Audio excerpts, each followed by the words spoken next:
Okay, we're recording. Hey guys, Tyler Pensick with Real Life School here. I have a good friend, mentor as well, Randy Lippincott. He has so many accolades and a long history, many years in aviation. So this is an aviation podcast.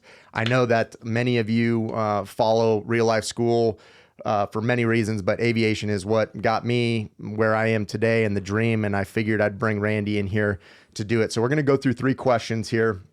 When did the dream start? Okay. Some of the challenges getting in, and then kind of the process in which you took to get into aviation, just kind of surface level, but hopefully we can answer some of these questions that people are thinking about entering aviation. How do they kind of manage it? So, a little bit about Randy, just an incredible human. We've been able to break bread and banter back and forth, and we just share this passion for aviation.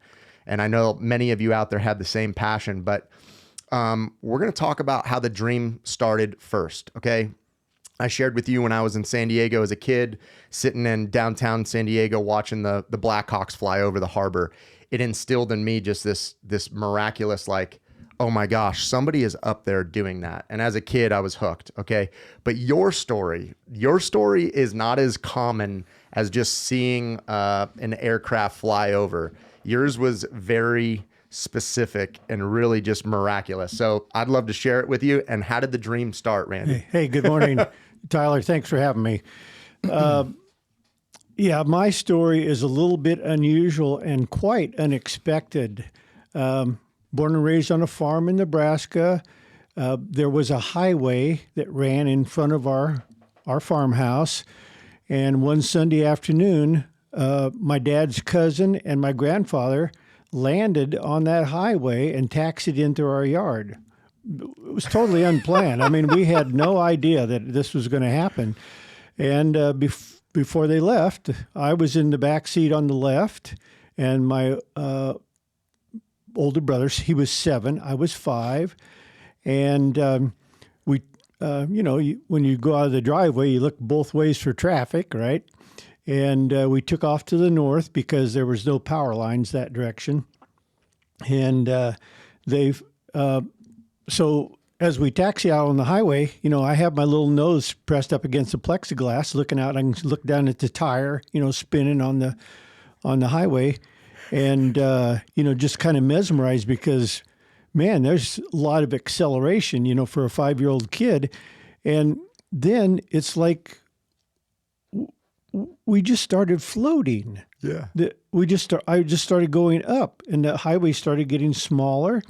And then we made a very gradual left-hand turn and went to Kearney. And of course, we continued our climb out. And as we got higher and higher, we probably went to about, going west, it was probably about 6,500 feet. So I'd never seen country. I could see the curvature of the earth. Yeah. And like the power lines and the highways, they were like guitar strings to the horizon. So I was just totally mesmerized by the whole experience. What year was this? 1955. It was January of 1955. So your uncle and your grandfather landed this aircraft on a dirt road. No, the highway. The highway. It was a highway. Yeah, it was a blacktop, 2-lane. Right on the edge. So your farm, right? And the highway butts up to the farm, and they landed on that blacktop highway daytime, and you just hopped right in. Taxied into the yard, yeah. So my mom's pregnant with my little brother. And so when we got to Kearney, we hopped out, and they had a red Studebaker pickup truck, and my brother and I rode in the back of the pickup. They dropped us off at the Greyhound bus depot, and we took the bus home. So no greater excitement could you have, maybe going to the state fair, than an airplane ride and a bus ride in the same day. Bus ride. It was just you and your brother. They said, hey, you guys go to the Greyhound bus station. Yeah. Just you, 7-year-old older brother, and you 5. See you back at the farm. Isn't that incredible? Like, why can't we do that anymore, right? Like, why couldn't we have the trust and confidence of society to be able to provide such an adventure for these kids? I mean, that's incredible. So it was indelible in my mind. It stuck with me. And then it wasn't, probably 10 years after that, that my dad started taking lessons, got an airplane. My mom started flying. And then I started flying at 16. How long? So you were 16. As soon as you were ready to rock and roll, put them in, coach. You told me this once before. How old was your mom? For the record, how old was your mom? She got her ticket when she was 40. That's incredible. So like, there's a lot of people these days, they get older and they're like, oh, I'm too old to do this. I mean, you were 5 when you first started. The story's incredible, instilled the dream. Mom and dad start doing their stuff. Mom's 40 when she starts flying and is able to solo on her own. That's incredible. Yeah.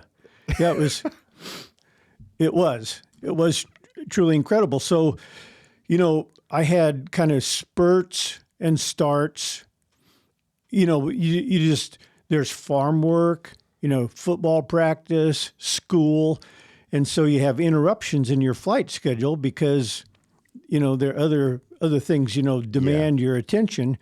And so, like when you're learning to fly and you're away from it for a little while, you kind of have to go back 2 steps before you go another step forward. Right. To kind of relearn, refresh the stuff that you were supposed to have known before. Yep. Yeah. So those early years in Nebraska were kind of extra long. Sure. And then it was interrupted with college and the Army. And then I moved to Salt Lake. And in Salt Lake City is where I got my private ticket. And of course, learned to mountain fly, and then night mountain fly in Utah. No goggles, like VFR, no goggles. They didn't have NVGs back then like they do in the military. No, you have to kind of plan you have to really pay attention. You have to plan your flight and be extra cautious because there are serious consequences flying at night VFR. Oh yeah, for sure. Plus, the age of putting power lines across mountain ranges and so on and so forth. I mean, that mishaps are just catastrophic most of the time.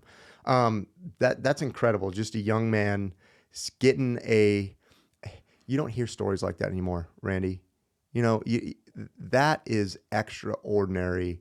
And that's why I wanted to bring you on here, like your story and your testament about how you've grown up and in time and SOF and then bush pilot. You spent how many hours in Alaska flying bush? So I had an airplane when I first moved to Alaska and was a partner on another airplane for a time. They overlapped. I had 2 airplanes, cool. 64-205 and a 1983 172 Cessna. And so those hours, I got my commercial and my instrument ticket while I was working as a PA. And then I took a full hiatus of 4 years and flew 5,000 hours as a bush pilot in 4 years. Now, I say 4 years. Actually, 6 months of that, I was out with a workers' comp ruptured disc. Okay, herniated disc. Yeah, so it was actually 5,000 hours in 3.5 years. Holy smokes. 1 month. 1 July, I flew 170 hours that month. Oh, man. And you were seeing land. I know you told me about something about a grizzly bear one time. Oh yeah. All right, share with us here. Real quick. I've seen everything from the air. It was like the greatest show on earth, and I had the front seat. So, just flying down the Yukon River. And, most of the time I'm all business with either freight or people or a mix of freight and people, but oftentimes I'm solo. Sure. And so, you get the horsing around, flying low or whatever, just looking. And I see way ahead on the bank of the Yukon River is this grizzly bear. And so I head right for the grizzly bear, and she stands up on her hind legs and his paw in the air, like, come down here on my level. Yeah. It was really something. And then I landed one time, and the elder in Galena told me, he says, Randy, there's a herd of 5,000 caribou. It's about 40 miles north of here. And so, buzz the caribou herd. Giddy up, it's man. it's just like being like a photographer for National Geographic. Right. And I had famous mountain flying ins and outs of peaks, when I knew that the air was just right, that I could get away with. Yeah. And then my dad was with me one time, and we were flying low level and along the Yukon River and downriver past Ruby, and we're cutting through where the river bends. And I thought, well, Dad, what was that? Was it a deer? And so I just kind of pull it up and do a wing over and come back low level. And there were 2 wolves. Oh, no kidding. That were leaping through tall grass wow. Together.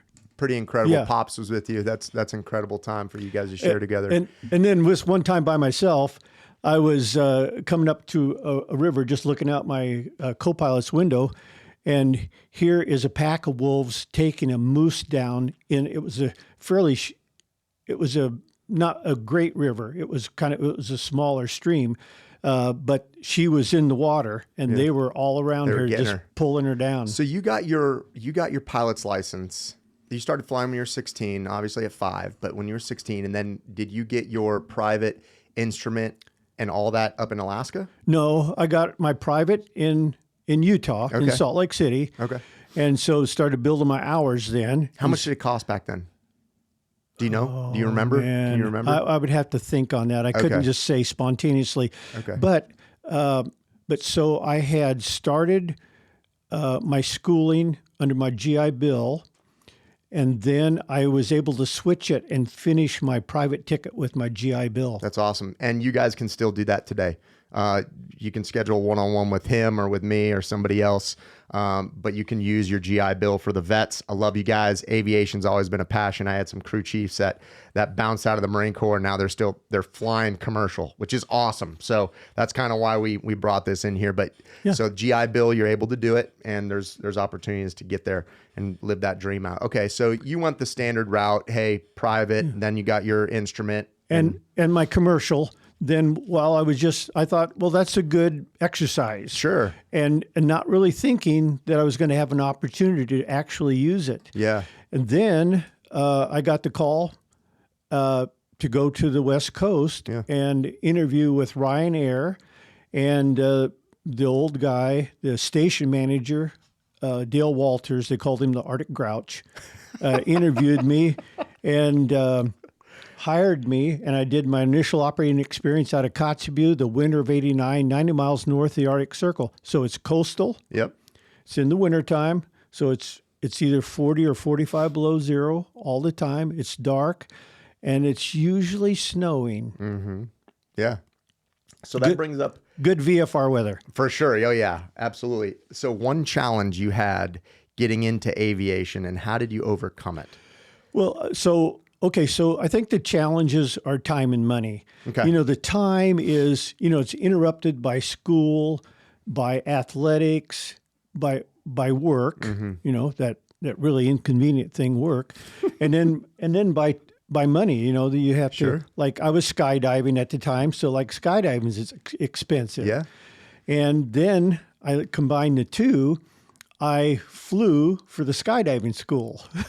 Nice. So kind of partnership there. I love it. I was there anyway. Yeah, I love that. So, I think those are the main obstacles. Time and money. Time and money. Yeah. I was not married, so it's not a thing of your spouse saying, no, that's too dangerous, or I don't want that, or I'm fearful. Right. Yeah. The life, wife, kid, car, job scenario that I always talk about in other podcasts and online. But like when you're young, this is the best time to take these risks, these adventures, these things that most people aren't able to do. For me, like I said, that dream as a kid was instilled in me, and I was thinking, okay, if I don't have any money, how can I make it happen? Right. With your scenario, you're like, I'm already jumping, I'm paying. What can we work out a deal where I can fly for you guys and still get, best of both worlds? Like, it's time for us to think outside the box, right? Not like, hey, there's one checklist to be a pilot. There is multiple avenues Totally. to be able to circle back around and accomplish your dream, right? For me, I was like, Marine Corps, you're gonna pay me to fly Cobras in the Marine Corps if I earn the slot, which I did. But like for those people that are looking for an aviation career, it's not just the standard, hey, go spend the money, get checked out in private pilot license, do 3 solos, and then spend another $100,000 to get your commercial. There's options, and you're a testimony to how you did it. Yeah, in a perfect world, you'd be graduating from Embry-Riddle, Sure, with a degree. Sure. And your commercial ticket. Yeah, for sure. So real quick, I want to touch on this. You got an accolade here, 50 years, no mishaps. So 50 years of mishap-free flights. So I was working as a PA. Okay. And I could always tell by somebody's either something they said or how their mannerisms, if they're a prior service or if they're an aviator. Uh-huh. And this guy was an aviator, and we started talking about aviation, and he turned me on to this Wright Brothers Master Pilot Award. I thought, what is that? Well, sure. it's an FAA certificate, so Federal Aviation Administration authentic certificate. You have to apply for it, and the criteria is 50 years of continuous incident-free, accident-free flight. Then from your application, they go back and actually print your entire FAA file. So they review that, and they give it to you with a little ribbon around it. Cool. As proof, that, yeah, you did it, you were there. And they don't review your logs. I'm pretty sure if I remember correctly, but anyway, they take your word for the total time, because it's not a time. It's not a hours in the air thing. It's years. It's years right. of service. So my patient told me about it. I thought, hey, my instructor that taught me how to fly, he's not instructing anymore, but I contacted him. Hey, Johnny Rubin. Johnny, do you know about the Wright Brothers Master Pilot Award? It's for 50 years of continuous incident-free, accident-free flight. And I said, I think you should apply for it. Yeah. So he did. That was great. And then, so that was in 13 that he got. I talked to him in 2012. He got his in 13. I got mine in 16. Then same kid that started flying at my home field, Dan Tyler, got his 2 months later. And then his little brother, who was about 3 years younger, got his. So there are 4 people from my hometown, a little 2,000, population of 2,000, rural farm community in Nebraska. What's the name of the town? Central City. Central City? In Merritt County. And so there's 4 master pilots from that That's incredible. little town. That's incredible. Yeah. Wow, man. That is that's an achievement there. You said 2,000 people. I mean, okay, just real quick. There's probably a kid in the town that you grew up. And if he could watch this podcast, what would you tell him? Because he's probably sitting there thinking, I'm a kid from 2,000, population in this small town. You're a living testimony to who's been there and done it. And you got it. Yeah. You've been it. Your stories are real. So you're not, I would say you're extraordinary, but you're extraordinary because you took the risk. Yeah. You put yourself out there. You said yes. Persevered. That's right. Yeah. So that's kind of the message behind Real Life School and why we do this stuff, is because there's another kid where you came from. Yeah. And what would you tell yourself? This is critical. This is what we in Real Life School mentorship, what we always believe in. What would you tell yourself 15, 30, 40 years ago if you were sitting there thinking, I don't know if I'd be in aviation because I'm from a small town? What would you tell yourself? Focus. Focus. In other words, you have a dream the dream is real. Yeah. Oh, yeah. Pursue it. Don't focus means that you don't let other things deter you. Okay. And whether that's time or money, Sure. it's still like I'm gonna make time for that. Yeah. I'm gonna find the money Yeah. that it takes to build those hours. So have a schedule. It doesn't need to be somebody else's schedule. It's your schedule. That's right. And so my favorite saying, even in medicine, is water wears away stone. Yeah, it does. Look at the Grand Canyon. It was fantastic, by the way. So there's an airfield where you're from, your home field. I think you told me you made it there in like 3 hours or something. You buzzed the farm before you landed. Yeah. That's incredible. Yeah. But for somebody that is there right now, say he's 10 years old and he's infatuated with flight. He thinks his world is just, that in which he's living in, and not really thinking big cities, 40,000 foot altitude. Should he go volunteer at the airfield? Can he go just fuel aircraft just to get himself close to it? These are rural, really salt of the earth type people. So yes, he can do that. But see, it's like my dad. My dad always loved to give like a newbie his first ride. Yeah. Or it didn't really matter if it was first ride or not. He loved to take people flying. Yeah. And so in a small town like that, who has an airplane, and let's just say maybe you're not brave enough to like knock on that guy's door, but I bet your dad would be able to call him and say, hey, my boy is really interested in aviation. He's 10 years old. And would you give him an introduction? Sure. Just an exposure event. Yeah, exactly. Hey, for the kids out there, we love you guys. We understand firsthand what it's like to have that dream. Been there, done that. Oh yeah, bought the T-shirt, got the awards, right? Ask your dad, hey, Pops, can you talk to somebody in this small town who's got a plane? And I'll work for it. I'll mow his grass. Yeah. I'll wash his cars. Yeah. I'll clean up dog poop. I don't care what it is. We are here to tell you, if there is a will, there is a way. And you're hearing it from people that have been there and just so passionate for aviation. I don't care. I don't care the real estate portfolios. I don't care what you did on a day job.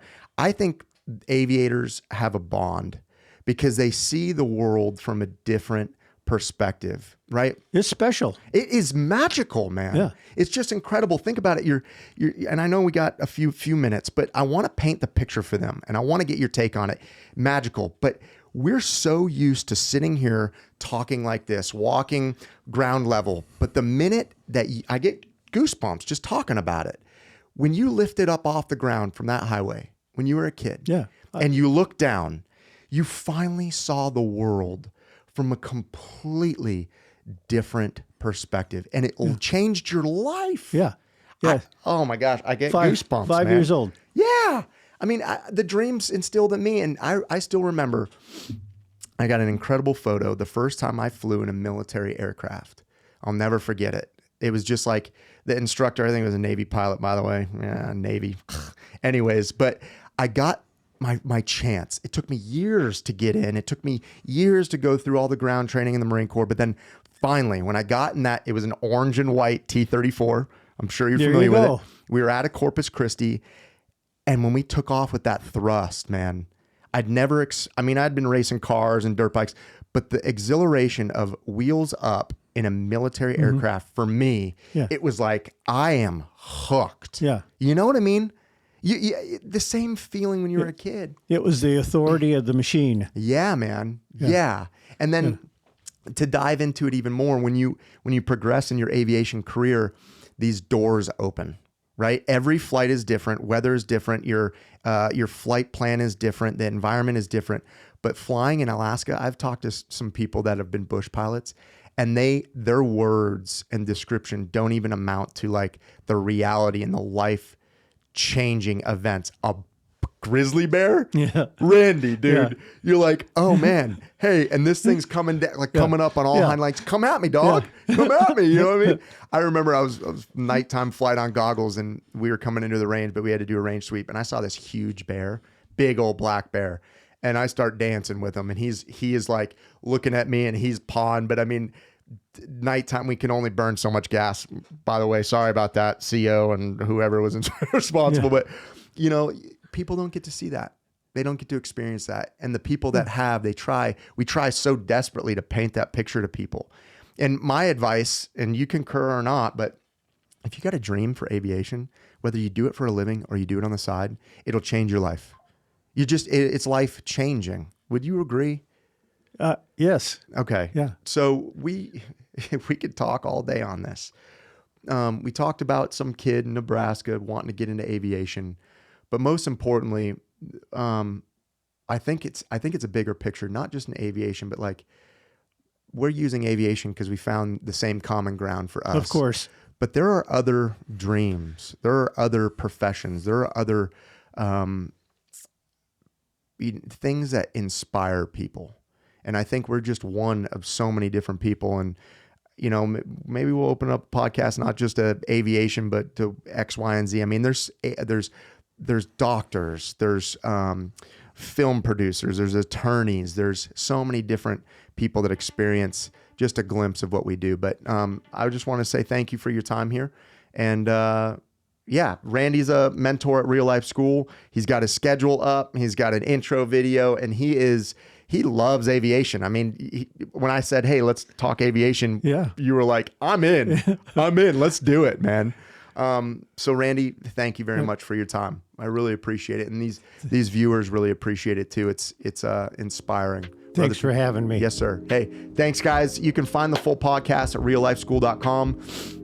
Shorts will be on YouTube and Instagram and all that other stuff. But like I said, you got a couple of mentors here in aviation. If you're interested to talk about it, shoot the breeze. And if you're dealing with any hardships, getting in financially, whatever, I mean, that's why we're here. We're here to walk you through that stuff. So we look forward to talking to you guys soon. Take care, guys. Bye.